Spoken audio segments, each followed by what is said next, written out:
One of them's a sophomore, one of them's a freshman. So call the freshman first. Molly, what are you doing tonight? She's still recovering from COVID. She's not allowed to leave the house. She's got to stay home and read a book. My oldest, who's a sophomore, he's looking through his options, right?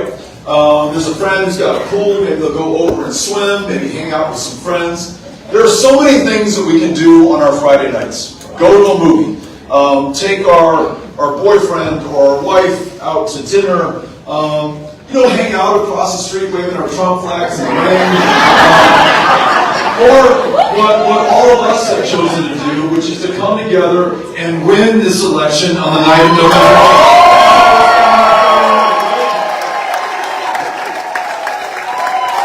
I can't think of a better thing that we can be doing with our time.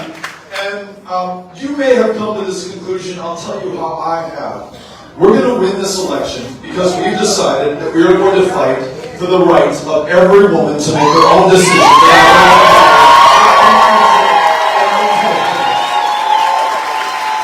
We're going to win this election because we've decided that no teacher in this state should work 2 or 3 jobs to make ends meet.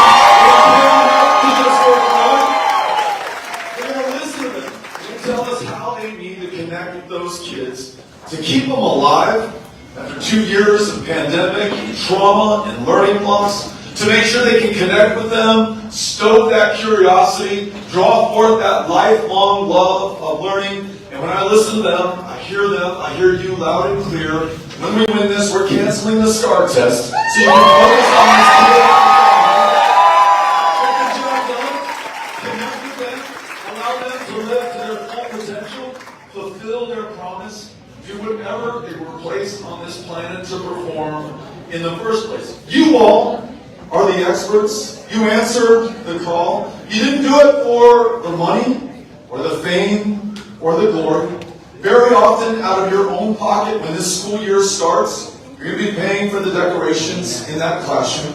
When a child who's on free and reduced breakfast and lunch doesn't have a meal to go home to at the end of the day, out of your own pocket you'll pay for that warm meal, to make sure there's some calories in his belly to burn while he does that homework that you assigned. And yet in this state, the way that you're governed, the way that our government treats you right now is beneath the bar that we have all set for those who have changed and transformed our lives for the better. Not only are you underpaid, not only do you have to take valuable classroom time away from those kids to teach them how to take a test instead of making sure that they are able to think and learn on their own and do whatever they want to be able to do, reveal their genius for themselves and for all of us. But the governor is now asking you to turn in the parents, transgender kids, on the accusation of child abuse. Or my librarians in the room trying to tell you what books you can have and which will be banned. Or the history teachers, what version of history you're allowed to teach, whether everyone's full, honest, true story will be told and taught in the classrooms, or whether we're going to withhold the truth from our kids in what is supposed to be the world's greatest democracy, the greatest state within it. I tell you what, when we win this election, every public school educator will be treated with that respect and that dignity that they have earned because we're Christians and that's what we believe in. Republicans, Democrats, independents alike, we can get behind them. When we win this election, we're going to do the smart, common sense thing and expand Medicaid, bring $10 billion in a year, go from the least insured state in the country, which is where we are today, leading the nation in childhood diabetes deaths. 51st in America in mental health care access.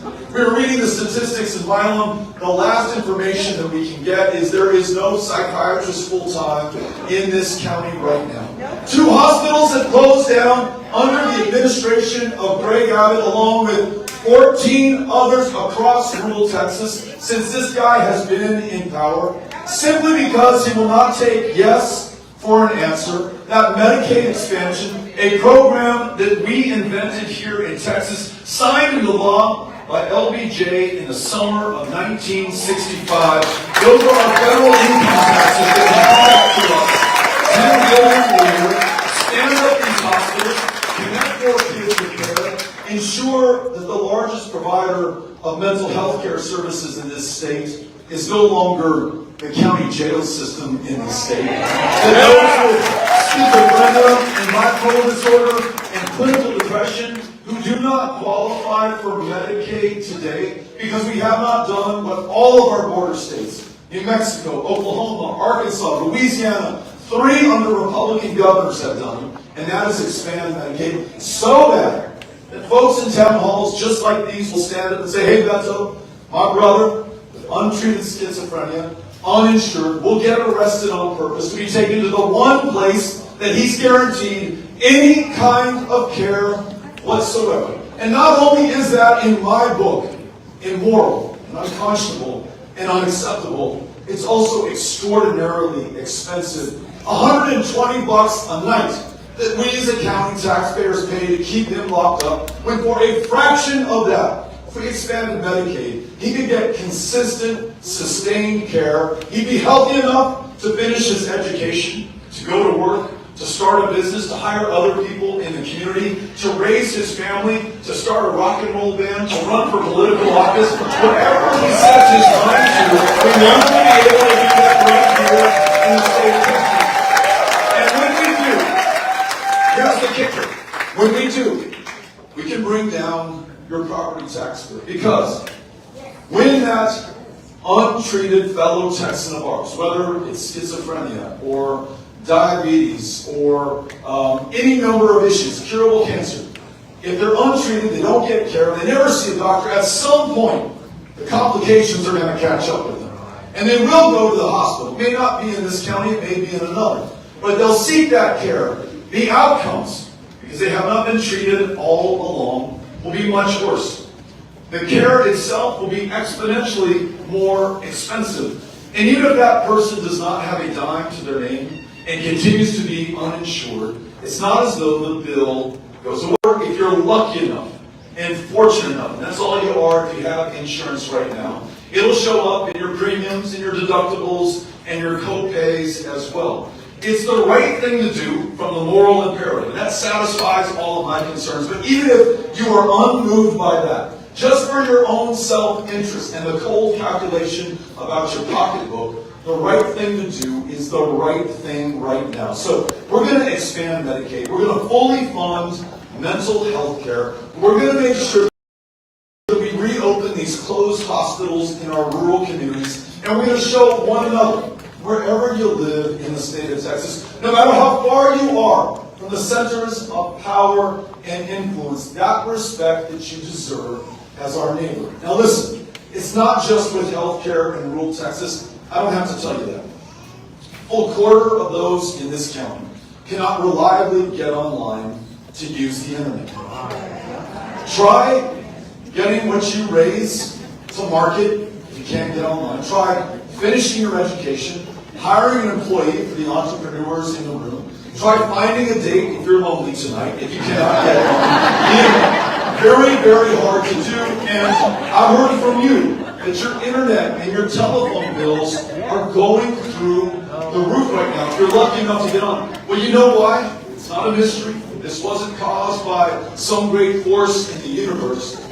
Greg Abbott, sitting governor of the state of Texas, vetoed something called the Universal Service Fund. The Universal Service Fund subsidizes rural telephone and broadband because those big corporations, whether it's AT&T or Spectrum or Time Warner or whoever it is, it's not in their profit interests to extend the lines and the cables and the broadband out here. It's just cost prohibitive for them. They're not going to make enough back on their investments. So we as Texans, back in the good old days, pre-Greg Abbott, decided we together would band together and subsidize that cost so that you could get online and stay connected.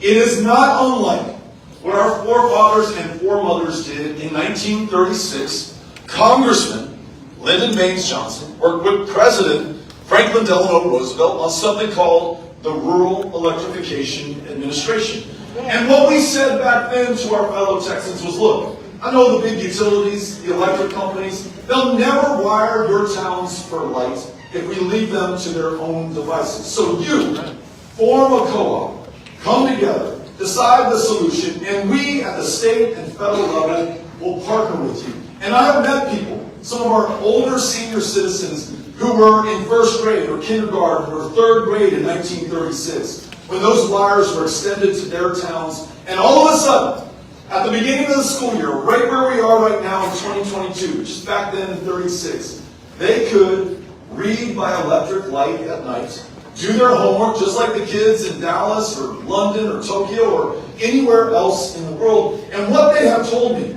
in the most emotional terms, is just that they felt like they finally mattered. They were just as valuable as anyone else in Texas, anyone else on the planet. Well, listen, we win this election. We're going to make sure that we wire this state for speed. Half of rural Texas cannot get online today. We win this, we invest in every part of Texas, so everyone can get online.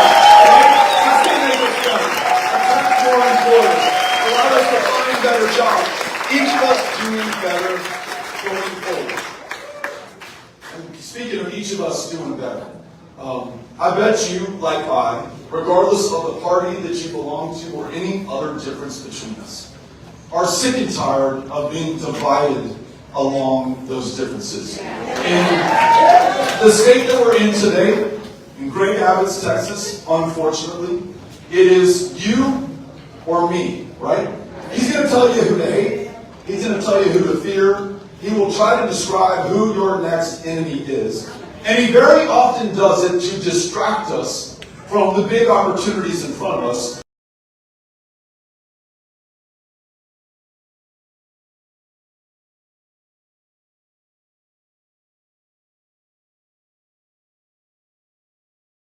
Or the big problems he's made that he has yet to fix.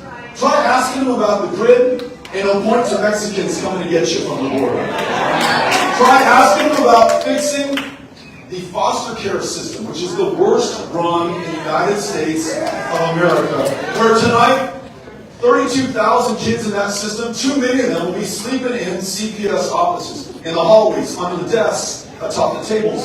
100 of them, and you need to know this if you didn't already, 100 of them lost their lives in our custody and care just in the last year and a half. It's a system that federal Judge Jack has described as one where kids emerge more damaged than when they went in. But ask Greg Abbott about that, and he'll distract you by talking about transgender kids and pursuing their parents, finding them for child abuse, which, if that accusation is sustained, that kid that those parents love so much and are trying so hard to help right now is taken from their custody, as is every other child in the household, turned over where? To Child Protective Services, that very failed agency you were trying to ask him about in the first place. Ask him why teachers aren't paid enough to stay in the profession and why we're losing them by the thousands right now.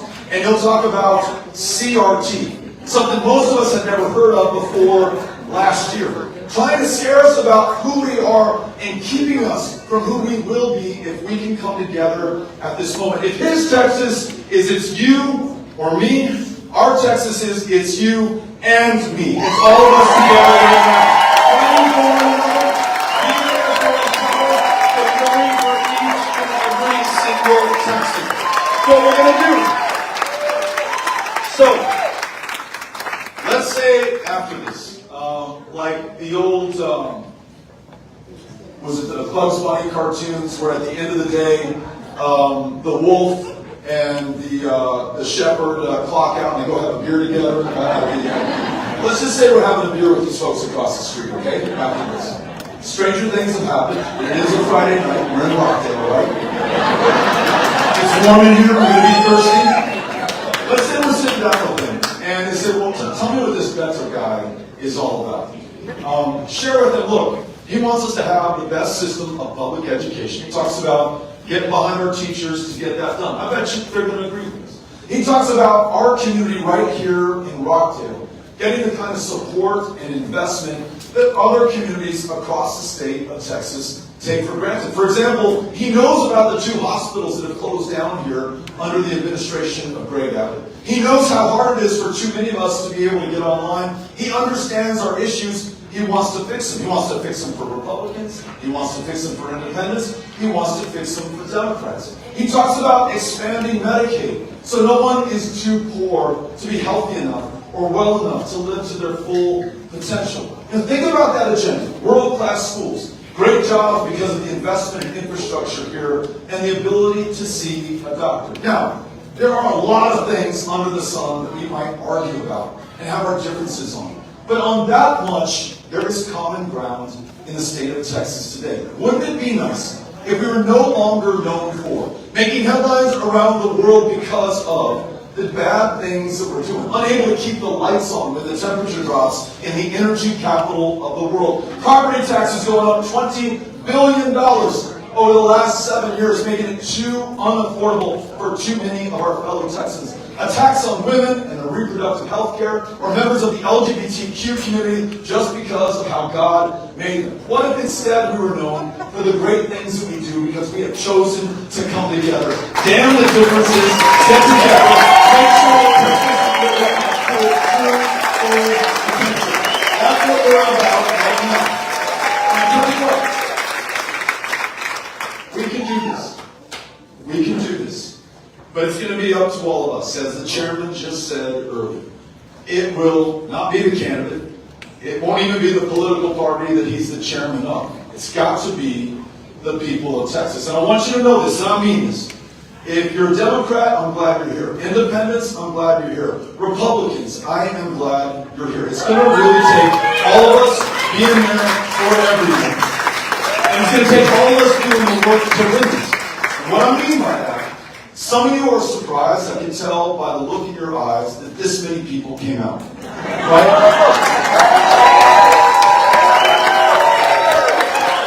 Imagine now how many more are out there. Again, Republican, Democrat, or independent, who want to be part of this right now at this defining moment of truth.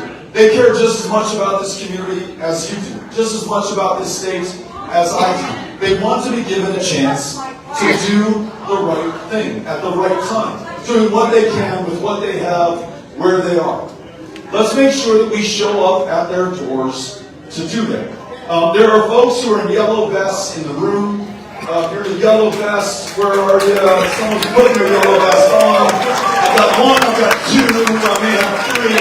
We need to get those yellow vests where people can see them. But those folks in the yellow vests, they have a clipboard. And on that clipboard, they want to put your name. And you put your name on that clipboard if you're willing to go out there and knock on doors. Now, I realize it's hot, 104 degrees today. You go out there and knock on doors, you'll be sweating through your socks and shoes. But I want to make sure that we are all given the chance to do all we can to win this election. They may or may not see our television ads. They may or may not hear the radio spots. We may or may not put billboards up. They may or may not follow us on social media.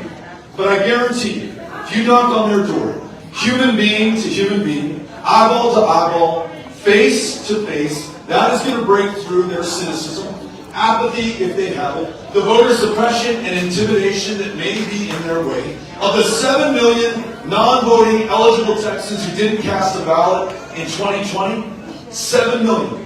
When folks went out and asked them, why did you not vote? Number one reason given was that no one asked them to vote. So think about this. With everything that you care about on the line right now, I mentioned the future of public education, the fate of healthcare, really the fortune of this democracy, given that we are as voter suppressed and voter intimidated as a state can get. You want to make sure that you have come through at this moment of truth. You want to make sure that when your kids and grandkids ask you years from now, hey, Grandma, Grandpa, what did you do when all of this was on the line? You're able to say, I went out there and knocked on those doors. I met these people who are going to decide the outcome of this next election. And together, right here in Rockdale and Milam County, we won this thing on the night of November 8th. You all with me on this? I'm with you as well. We're going to turn the microphone over to you. If you have a question, if you have a comment, if you have a suggestion, if you want to suggest a place that we go have that ice cold beer after this, we are all ears on this side. Cynthia Cano has a microphone. All we ask, listen, and I really mean this to make sure I've heard the people of Rockdale, understand your expectations, know what the challenges and opportunities are. That means it is okay if you are here and you do not support me and you're not going to vote for me.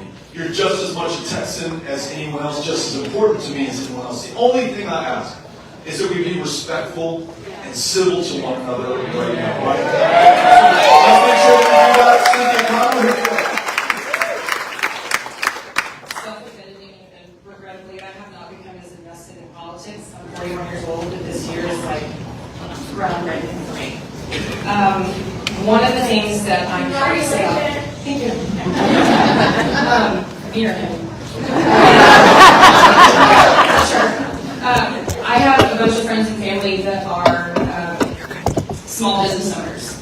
What can you do as our governor to help small business owners and to ensure that their prices aren't astronomical and they're getting completely driven out by these larger corporations? Yes, ma'am. What a great question. What can we do to help the mom and pop, independent, small business owners across the state? That is the economy of the state of Texas. And listen, Democrats, when they're in power, will do this. Republicans, now that they're in power, will do this. They will claim credit for jobs created or economic growth or development. I know who does it at the end of the day. It's the people who take that risk, get that investment, put their life savings into this idea. It's the employees who create the value in those organizations to make it happen. When they are placed at a disadvantage against some of the wealthiest corporations on the planet, bar none, can we be surprised when they're really struggling to survive at this moment, especially after 2 years of this pandemic? The economic downturn that we saw at the beginning of this in 2020, and the difficulty in hiring people right now and keeping them on the payroll across the state of Texas. So a couple of ideas here. Let's start with that imbalance with corporations. You and I both were shocked by our appraisals and the property tax bills that followed, right? Many people are telling me that the ranches that have been in their families for generations, the farms that they want to be able to pass on to their daughters and to their sons, the homes that they built with their own two hands, they will not be able to keep because the appraised value, the property taxes that they're paying, are driving them out of Texas altogether. At the same time that is happening, the corporations who can hire the lobbyists to go before the governor and the state legislature, who have the attorneys to contest their appraised value, are actually seeing their appraisals decline in value, so they pay less and less in taxes.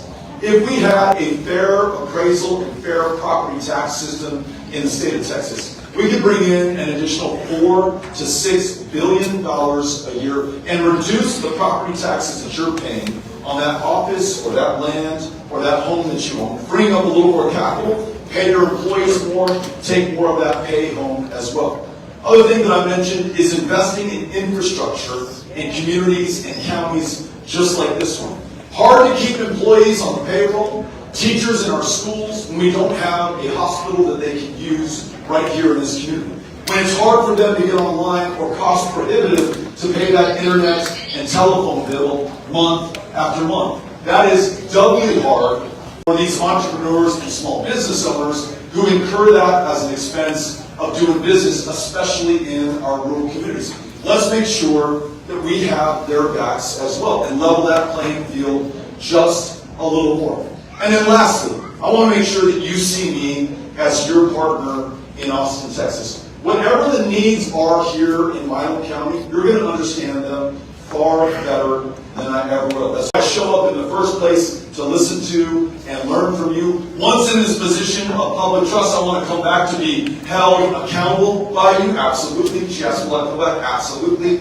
And so I want you to tell me, because you understand your business better than I ever will, what your needs are, what we can do from the state level. But I, at a minimum, want to make sure that you're playing on a level playing field, and today you are not. Thanks for asking the question. Please don't yell out. Please wait your turn, raise your hand, and we will get to you. Good afternoon. Afternoon. Today is my 75th birthday.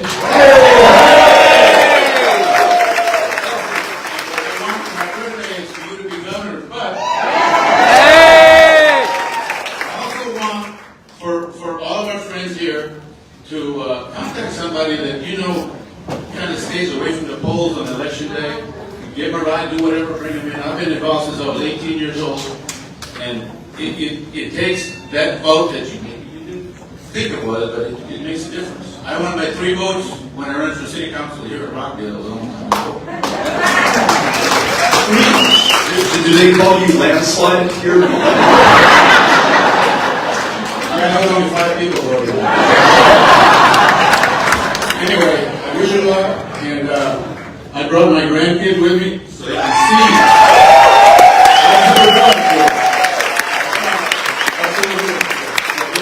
Thank you so much. Hey, this election, by all predictions that we've seen, is going to be really close. You all saw when we ran in 2018, we got within 2.6% of the sitting junior senator in the state of Texas. Largest turnout we've seen since 1970. Largest young voter turnout maybe forever. It was a 500% increase from the previous midterm year. We helped Democrats get elected up and down the ballot throughout the state and transformed, I believe, what is possible. But to bring it home and to win this year at the top of the ticket, there's no prize for getting close, right? Especially with everything that's on the line right now. I'm just going to ask again that you find one of these folks in a yellow vest before you leave and sign up. We may win by 2 or 3 votes. Literally, that may be how this contest is decided at the end of the day. And you, on the morning of November 9th, the day after this election, want to wake up with not a single regret in your system, knowing that you've done everything you possibly could. And the only problem you have is that it's the worst hangover you've ever experienced because we partied so hard that night because we wanted to stay. So let's do the work now to bring the hangover on that, okay? Thank you, sir. Appreciate it. Gotcha. Hey, I think one of the biggest questions that Texas has for you is, are you coming for our guns? You said it over and over again. And I know that I get it. It's okay, we're going to be respectful. We're only hearing you out. So it's a legitimate question. It's really hard to get in here. I had to beg my way in, and then I got blocked. By that man right there. You didn't want me in here. Well, listen, I'm glad that you're here. You've got the microphone. Are you done with your question? Kind of. We need to know that we can protect ourselves as Texans. We got people crossing our borders. We got people crossing our backyard. We got people that will break into our house while we're sitting there. And we need to know that we can protect ourselves as Texans. If you're not going to protect us, and Abbott's not going to protect us, and the government's not going to protect us, who is going to protect us? We need to do that ourselves. Thank you for being here. Yes, let me answer your question. Probably you and I both agree that one of the worst things this state has ever experienced was... Oh, we're gonna just go silent. You need to put that back on.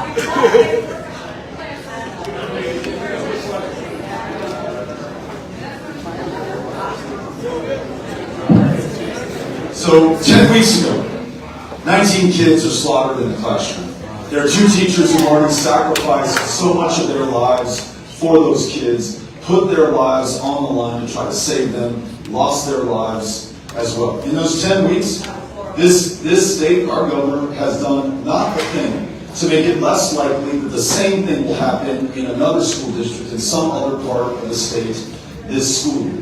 What we know is that young man bought not 1, but 2 AR-15s, weapons originally designed for use in combat, to be able to penetrate an enemy's helmet and enter his brain and knock him down dead at 500 feet. That same impact, high velocity round, hit those kids at 5 feet, not 500 feet. They weren't wearing a helmet. They had no protection whatsoever. We know in El Paso, Texas, gunmen there used an AK-47, another similar weapon of war, and killed 23 people in that community. He was using this kind of rhetoric that immigrants are coming to get us. I'm going to repel the Hispanic invasion from Mexico. I came to kill Mexicans, he told the cops afterwards. I need this weapon of war to do something about our borders and the immigrants who are coming here. We had a mass shooting in Midland, Odessa. You saw the one in Sutherland Springs, Santa Fe High School. 5 of the worst mass shootings in U.S. history have taken place in this state in the last 5 years. Now, we have a choice between us. This is right here. This is the line where we go one way or the other. We either decide, we gave you the mic. We gave you the mic. So let me answer the question. Well, then answer it. I'm answering it. And then you're pandering. So we either Show us accept. the gun law that criminals are going to follow. You can't even enact the laws that are You're scared of the answer, buddy. You won't let me answer. Keep walking. You guys.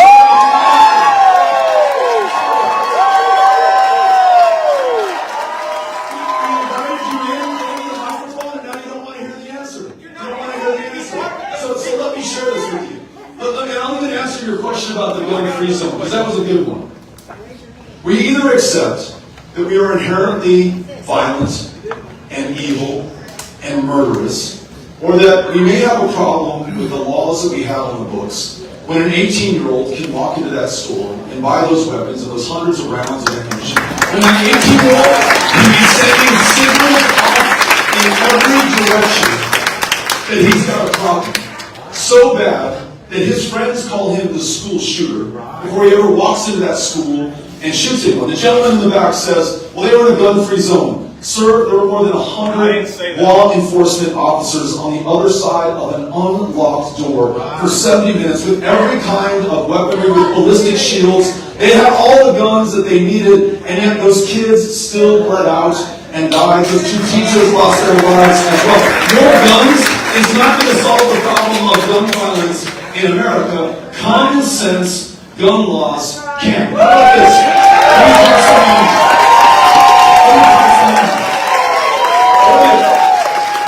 In the effort to find some common ground, what if we at least raise the minimum age of purchase for an AR-15 or AK-47 to 21? Imagine if we could purchase 3 more years with this young man. And so she's going to say, you know what, criminals don't follow the law. But this young man in Uvalde did. He didn't try to get those AR-15s when he was 16 or 17. He literally patiently waited until he turned 18, because that's the law in the state of Texas, and legally went in and purchased those guns. That gunman that I talked about who walked into that Walmart in El Paso and slaughtered 23 people, when he orders that AK-47 and it comes in, his mom picks up the phone, calls the police in Allen, Texas, and says, hey, something's wrong here. I don't know what my son needs with this AK-47. She may have signaled some other distress about where he was in his life, but because we don't have a red flag law, there was no way for law enforcement to intervene. And they said, you know what, ma'am, I'm sorry, you're on your own.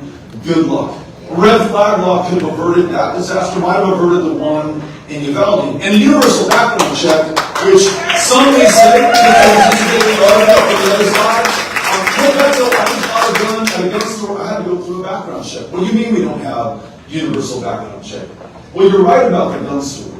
But because we do not have universal background check, that does not cover all transactions in Texas. Let me explain.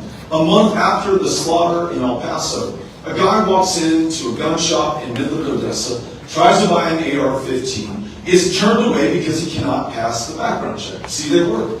But we don't have a universal background check. So he goes to a private seller, no questions asked, buys the exact same kind of firearm, and goes out there and shoots and kills 8 people in that community. Now, there's another decision for us to make. Is the Second Amendment absolute, or are there some restrictions on it? Is any constitutionally protected right absolute, or are there some restrictions? So can anyone stand up and yell fire in a movie theater when there's no fire because people might get trampled to death? No, you can't do that. Can you walk around with a bazooka or a grenade launcher or roll down the street with a tank? No, because the Second Amendment is not absolute.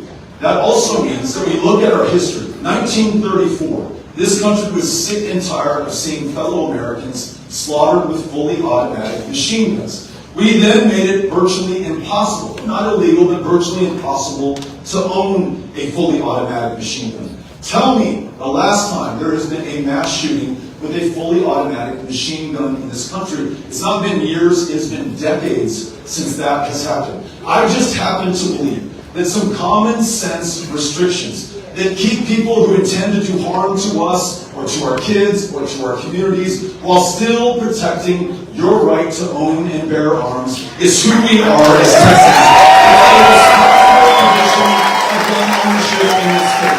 That's how I feel.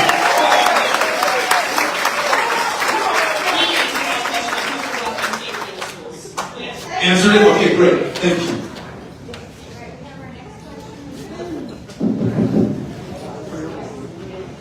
Okay, so one thing I would say is that youth protect thank you for helping this generation. As a woman, what do you plan to protect our bodily rights and our reproductive rights, as well as protecting our rights to marry who we love and who we want to be in the state?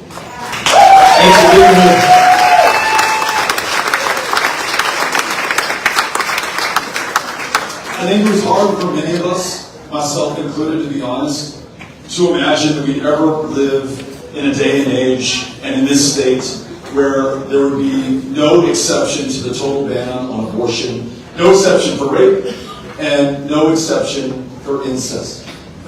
Hard for me to believe that they're talking about checking your travel documents if you want to leave Texas, if you're a woman of childbearing age, that they want to punish employers who seek to fund the out-of-state travel for their own employees who want to make very private, personal, sometimes painful healthcare decisions for them. Hard for me to believe that this is happening right now in a state that is the epicenter for a maternal mortality crisis, because this attack on women and their reproductive freedom is not brand new. It's been going on for 10 years, and as they've closed one family planning clinic after another, not only have they made it harder for a woman to get an abortion, they made it almost impossible in some medically underserved communities, like the one that we're in right now, to get a cervical cancer screening, to see a family planning provider, to see a doctor of any kind. And we're losing women, especially black women in this state, faster than we are almost anywhere else in the developed world.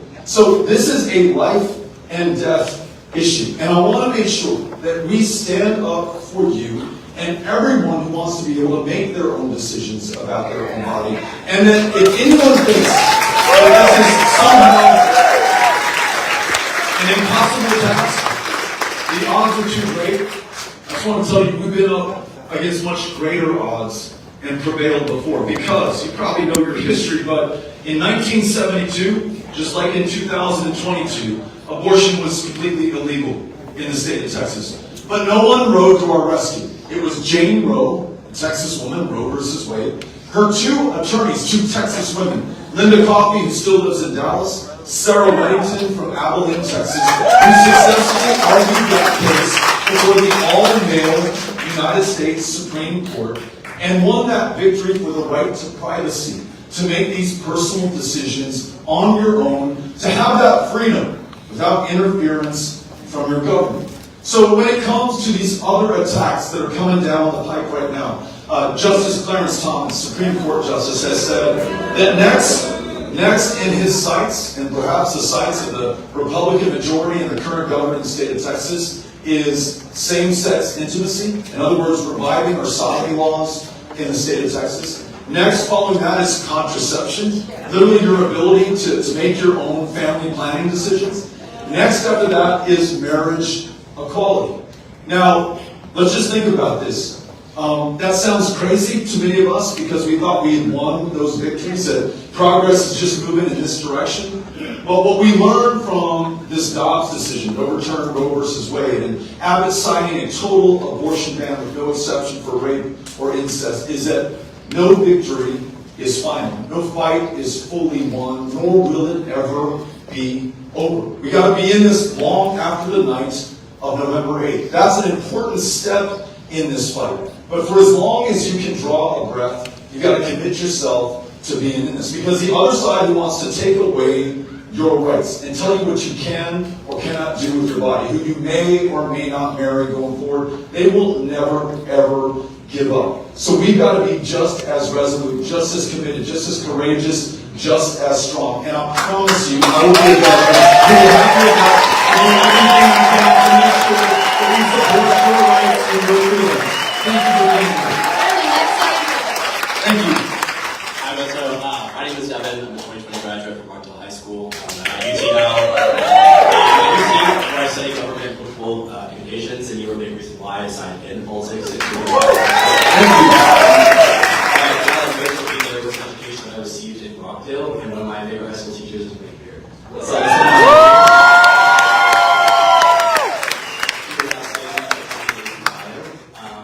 And she struggled, not because she's not an educator or she didn't have the time, because the resources weren't here in Title I schools like Rockdale's. And I am very passionate about helping people get from where I started to where I am, helping people, whether it be in the workforce or going to college. And so what is your plan to invest in Title I schools and make sure people have adequate resources and adequate accessibility to get where they want to go? Love this question. Thank you. What we're doing today is we're putting all the pressure on the property taxpayers and the renters in this community. You shoulder the greatest load when it comes to funding public ed in Milam County. Same in El Paso County. It's about 60% versus 40% from the state. In the good old days, in the distant past, it was 50-50. State kicked in half, you, the local property taxpayer, kicked in half. Why that changed, I don't know, but that's where we are under Greg Abbott. I propose that we get back to 50-50, lessening the burden on the property taxpayer, which is important because as the trustees who set the tax rate for you in this district struggle to pay those teachers enough, to invest in the resources, in the buildings, in the technology, in the athletic equipment, in the arts and music programs that we want, that we know are so important. They also have to think about, can my taxpayers in this district afford another increase? Why should they even have to ask themselves the question? It's not as though we lack for resources in the state.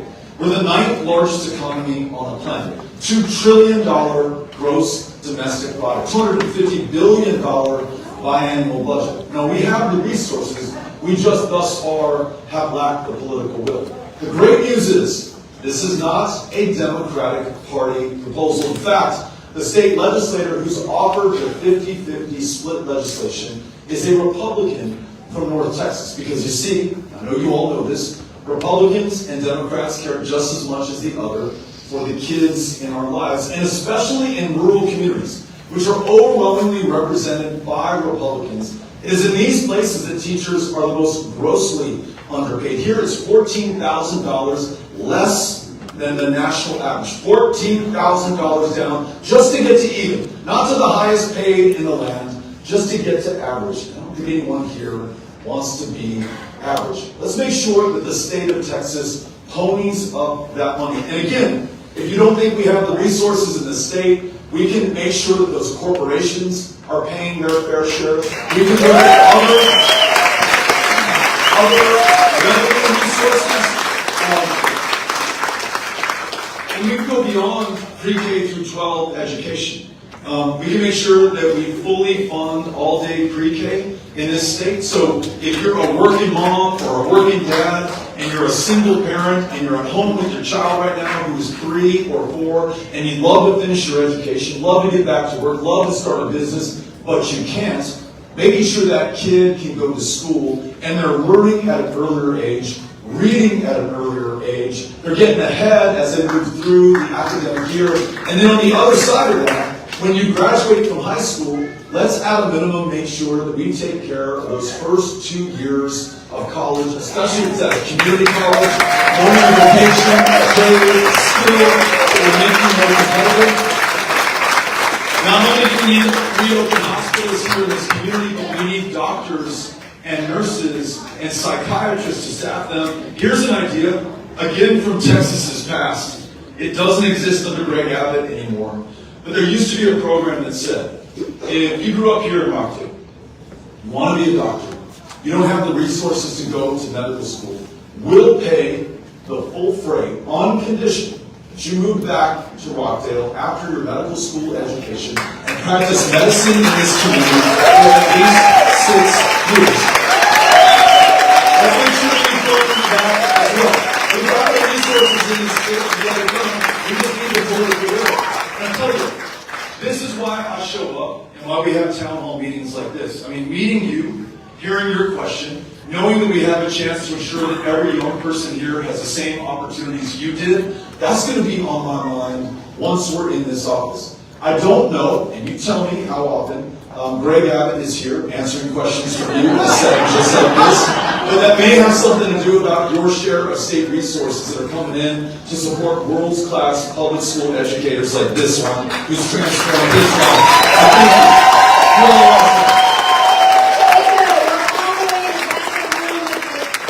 We have one more question. You got it. Hey, Vito. I'm actually an undecided voter, and to me, as a voter, my biggest issue would be the energy grid, I would say, as a lot of these people in this room would agree. Your party and the current administration is pushing for more wind and solar by proposing more wind power in the West and actually installing wind in the Gulf of Galveston.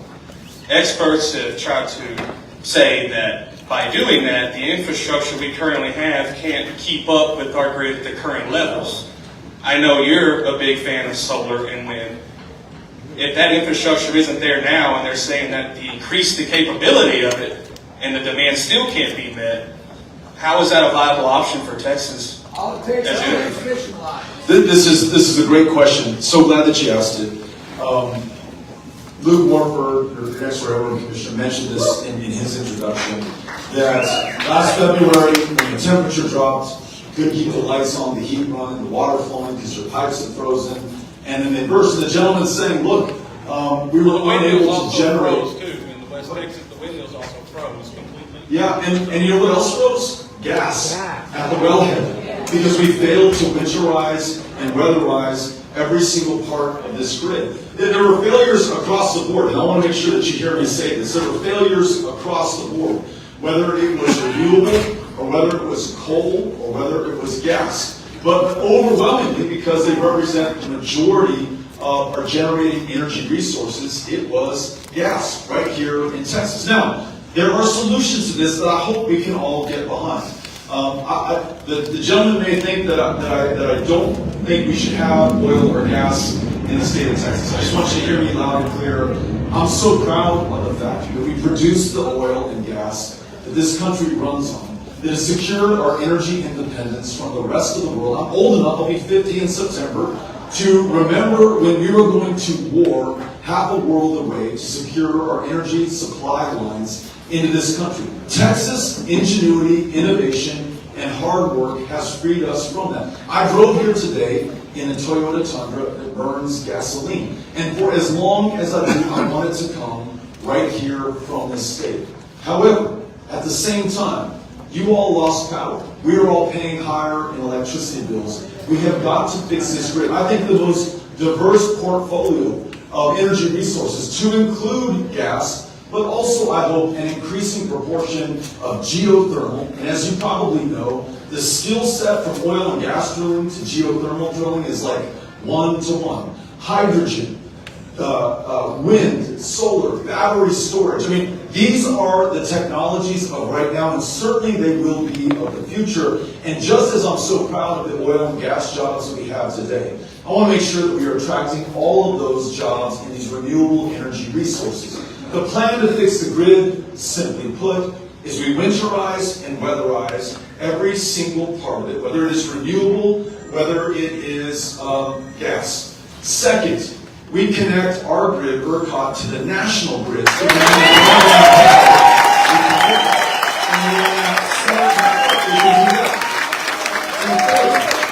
and I think Chairman Hinojosa referred to this.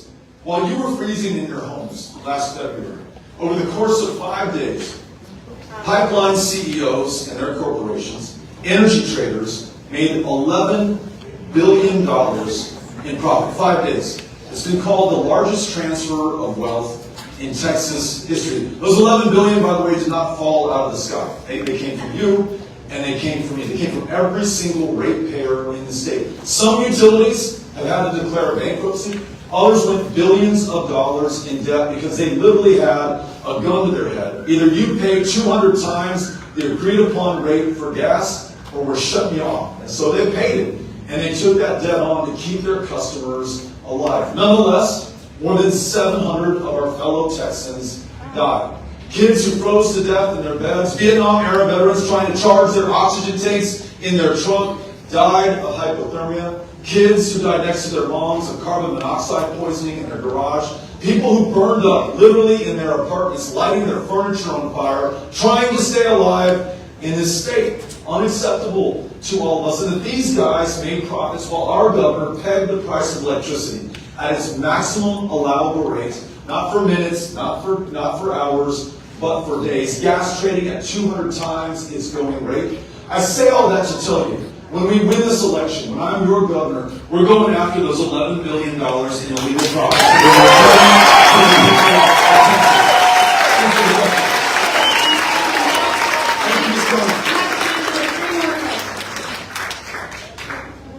I didn't really need to see I'm loud enough. But Mr. O'Rourke, I want to say, first of all, congratulations. And I'm a 30-year Alcoa retiree. In this building tonight, there is a lot of Alcoas that are my friend. One is there in the blue shirt. There's some more around. And I want to put this question to you. Now, back in 2006, Alcoa was the largest aluminum making producer in the United States of America. We had 8 pipelines operating. They shut down 2 on a permanent basis, and then in 2006 they shut the whole plant down.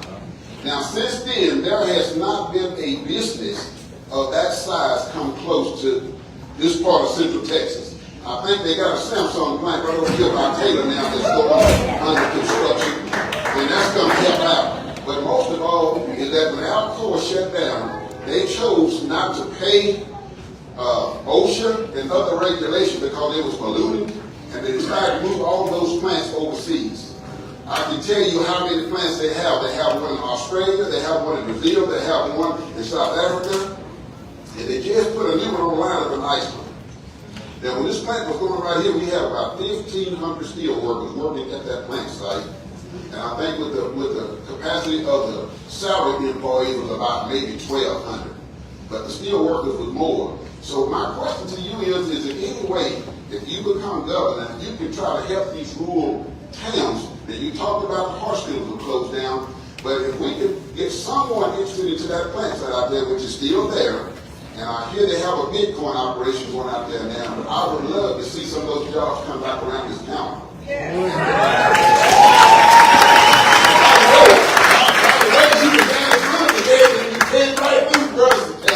And I'm here with our Burson County Chair and some Burson County Democrats. So we just want to thank you.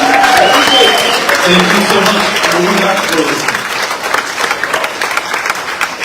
So just a few days ago, we were in Port Arthur, and before that, we were in Bowman.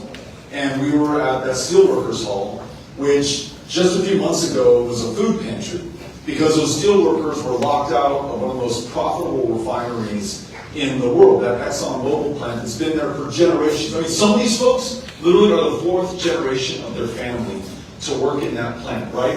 They built, I was answering the gentleman's question earlier, they built that energy independence, this roaring economy that we have in the state of Texas and the United States. And they were locked out, not for days, but for months, and literally living on the generosity of others. You talk about this Alcoa plant that has shut down right here, and some of these jobs sent to other plants around the world. We do see success in Texas. It seems to be concentrated too often in the same reliably predictable places. We don't begrudge them their success, but the reason I talk about investment in Milam County is I want to make sure that we are wired and ready for whatever comes next. I'd love it to be an entrepreneur from this very community, honestly, to use those facilities and to make the most of them. But if it is attracting someone from somewhere else to come to Texas, I want to make sure that they're looking at this part of Texas that is so often overlooked because the people in power don't come here to look around and meet the people that they actually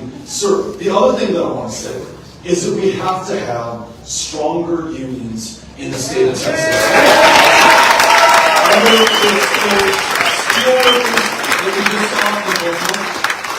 Or Cindy and I were knocking on doors in Quanah, Texas, up north, and a gentleman that we met said, you know what, we're a decent-sized town, but try finding a carpenter or an electrician or a plumber or a skilled tradesman or tradeswoman in this town. You can't. You got to go to the Dallas-Fort Worth Metroplex and hire them at some exorbitant cost to come out here and quantity to do the deal. But when I've been to an IBEW hall and I see these young women and young men in these apprenticeships programs, 5-year program, you are earning while you are learning. You don't need to go to college. You can command a very high salary and a high skill, high value job just for having that opportunity in your community. I want to make sure for anybody who wants to pursue any of those trades that we have those vocational opportunities right here. We have those unions who are going to make sure that they're going to fight for them so that when those corporations are saying, you know what, we're going to pull up, move to someplace else, there's some leverage on the other side for these workers who've been able to organize in the state of Texas. We're going to stand up for the right to organize in Texas. Thank you for that.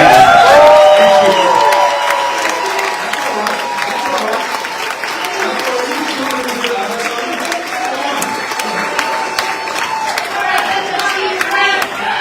We're not afraid of you. We're not afraid of you.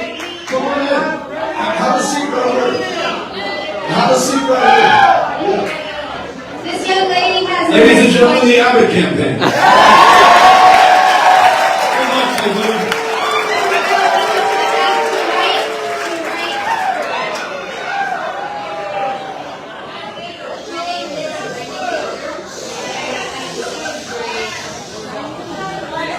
The young lady has a question, sir.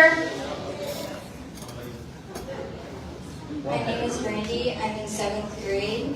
I appreciate your school support. However, we're still dealing with bullies every day in our school. We're being bullied by religion, race, our identity, and even sex. We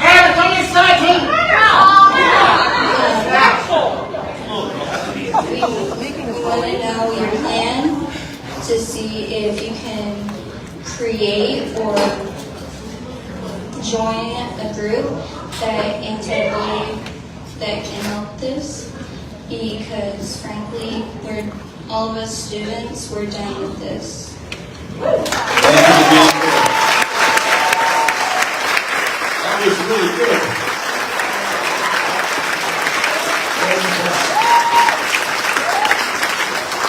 Earlier, I got 3 kids in school. The youngest just started middle school, 6th grade. And I remember just how terrifying middle school was for me, or those years when I was that same age. I mean, just feeling awkward. Do I fit in? Who do I hang out with? Are people making fun of me right now? It's hard no matter who you are for most kids, right? But when someone's picking on you because you're different from the majority of the other kids, or they perceive that there's something wrong with you by what you're wearing, or as you mentioned, who you pray to, or your gender, or your sexual orientation, or any other difference, that can make it so much harder to get by. But I'll tell you what makes it worse. When the most powerful man in this state and the party that he's a member of are talking about you as being an abnormal human being. And that's the official Republican Party platform adopted last month in Houston, Texas. This is not some crank on the internet. This is the official platform of the party that the governor is a member of. Homosexuality is an abnormal behavior, they say. When they're attacking you because you're transgender, calling special sessions of the legislature, right? Only the governor can bring the state legislature back in.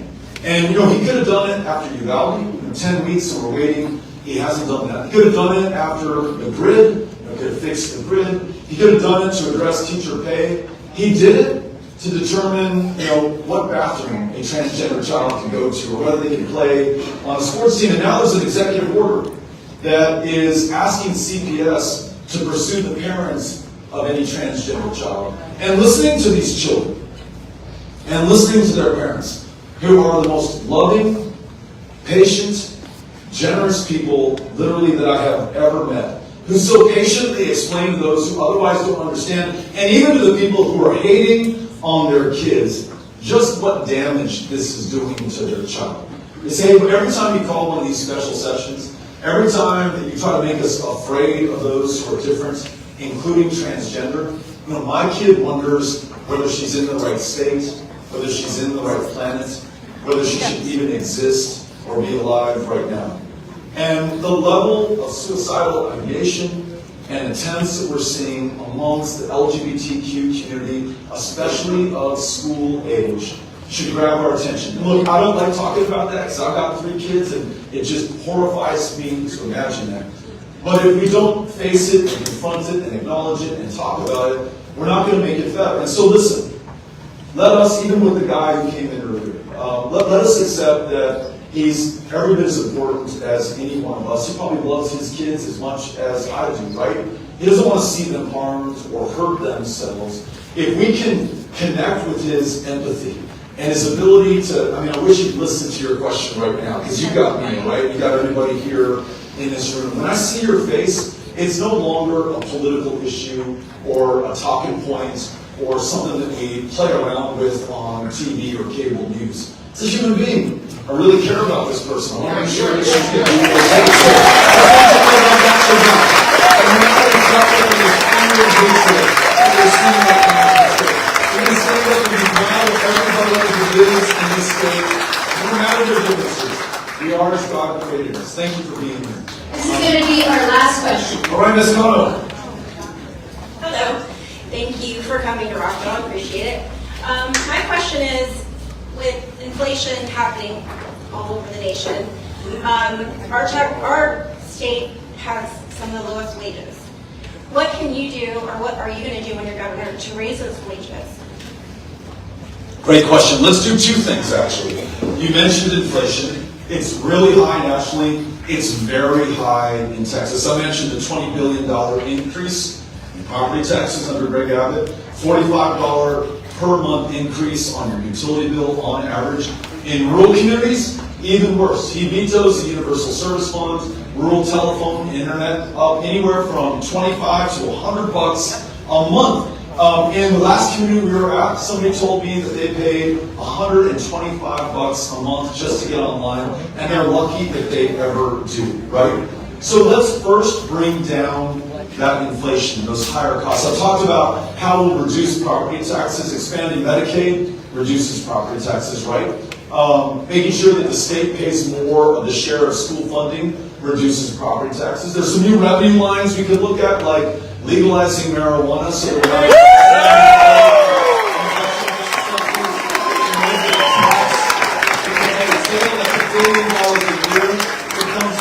But the other side of the equation is the one that you started with, which is that in the year 2022, we are still paying people in this state a minimum wage of $7.25 an hour.